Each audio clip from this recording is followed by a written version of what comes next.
finally wore the right footwear today.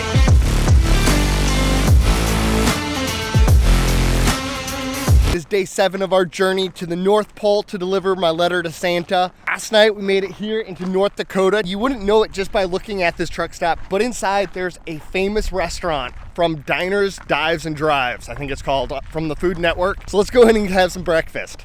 Good morning, everyone. It's right over my corner.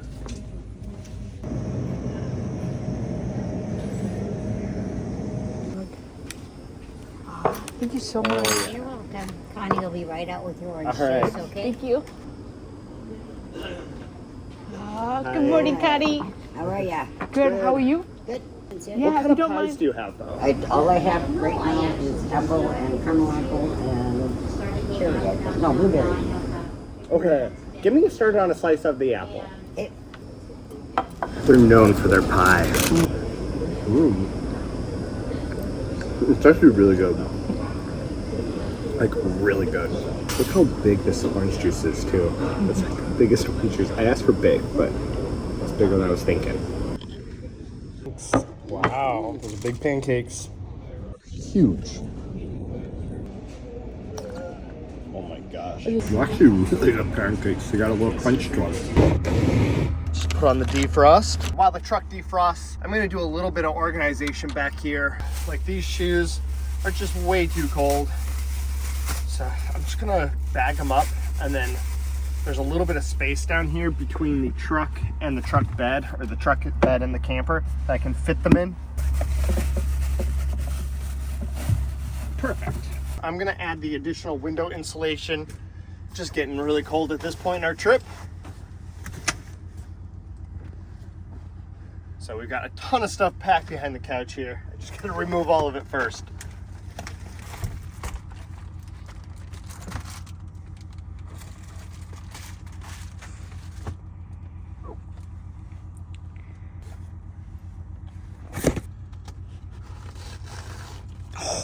It's frozen to it? Frozen to it. Yeah, a little icy.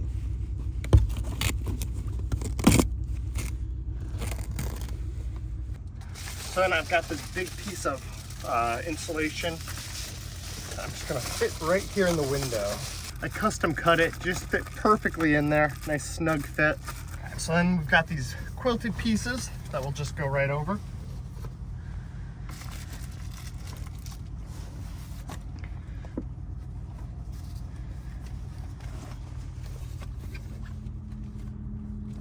Now that that's on, final layer are the curtains.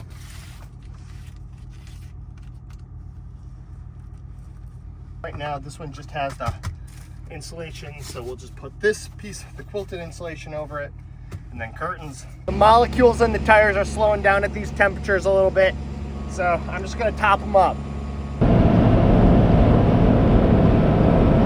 It is getting cold here in North Dakota. It's just these plains and the wind is just whipping through here. We made it to the Enchanted Highway here in North Dakota. It's basically just an entire highway with these sculptures. And there's a whole maze over here too. And then we'll just like keep stopping at these as we drive along the highway. Maze of enchantment. Each one of these panels has a different type of design to it. Wait, are we going straight or right? Well, it's a maze. Are we doing separate? Are we trying to race each other? Want to see who wins? Yes, I'm going May right. the best man win. Mine just like looped around.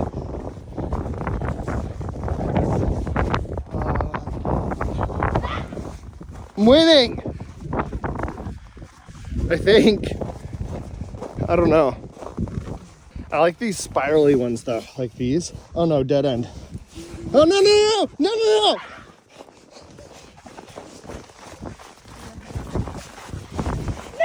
Make room! Let me pass!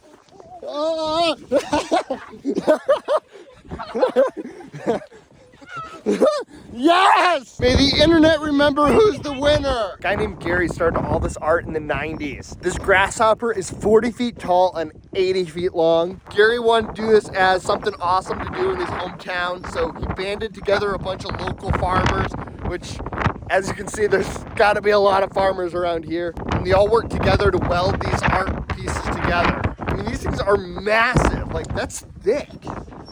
Look how thick that is.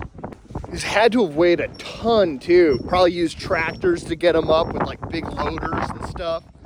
Check out these little guys. These are fun. I would totally have one of these in my yard.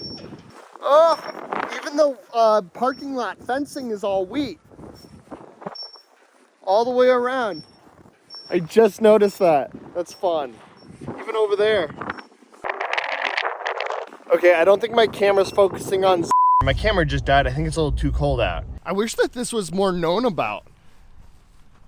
It's just such a cool little attraction along this lonely highway here. Oh yeah, he's got a dragonfly.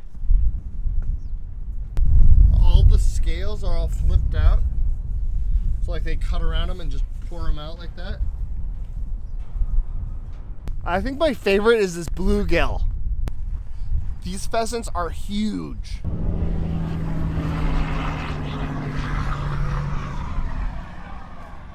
It doesn't say how tall these ones are or anything, but I mean, they're massive. Like, look, I'm not even getting up to its, like, the height of its legs.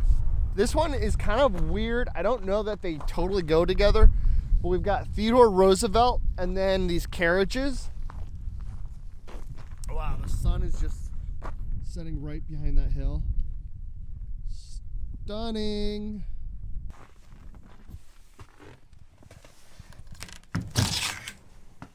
Oh, that's cool.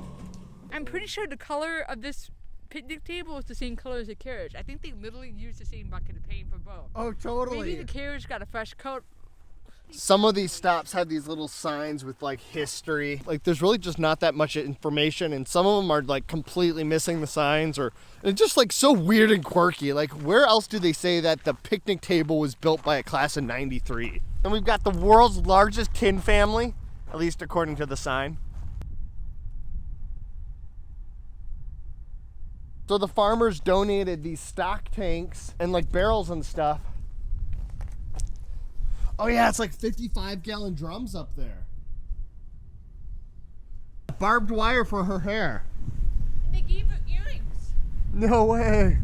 Oh yeah, little plow things, or augers. Oh, he's just like such a basic farmer, and then he like married this wife that's just all... Wow, there goes a semi. I think those are pheasants. No, pigeons. Pigeons, whoa. Sorry for interrupting you guys. This is the town that Greg, the guy who started all the sculptures, is from. It's like it basically just has 2 gas stations and some farming stuff, and that's about it. Oh, we gotta hold it.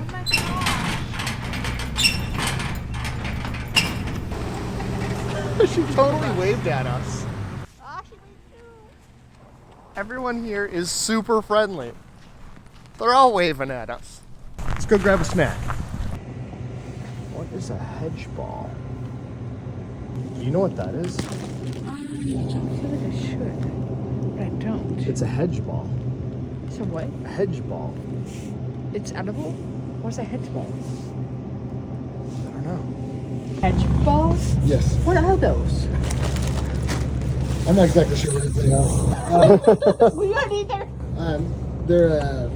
They're supposed to have something in it that makes mice or spiders leave.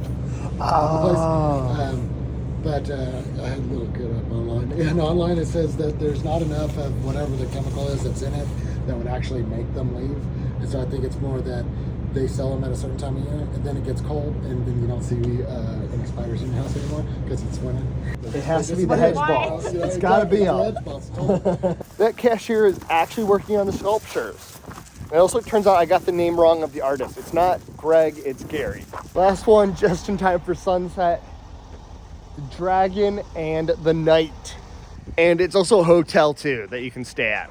He's got like little T-Rex arms. And then his legs are in the very back. He clearly skipped arm day. The scale is massive. Like this shield. I mean, I just come up to here on it. And it's like all that. Yeah, like if you put a bus on end, it would probably be that tall, like a short bus. The hotel used to be a school, and then the guy who started all this, Gary, he bought it, and it's got like this castle front on it, and it's a restaurant and tavern and hotel. We made it to Theodore Roosevelt National Park. We are literally the only ones here, just off here in the woods. We ran out of propane somehow perfectly. We must have ran out of it last night and just didn't notice. So I'm just gonna get the bottles swapped. We'll try to get it filled tomorrow, but even if we can't get it filled for another day after that, we'll still be good. We're just going for a night walk, and it's so beautiful. It feels good. Yeah, nice crisp air, but like no wind since we're down in some trees. I know it's really hard to see right now because it's dark. It's hard for me to see too. Look at the bark on this tree. Nice and furry. I am so excited to explore it in the morning, so I'll see you guys then.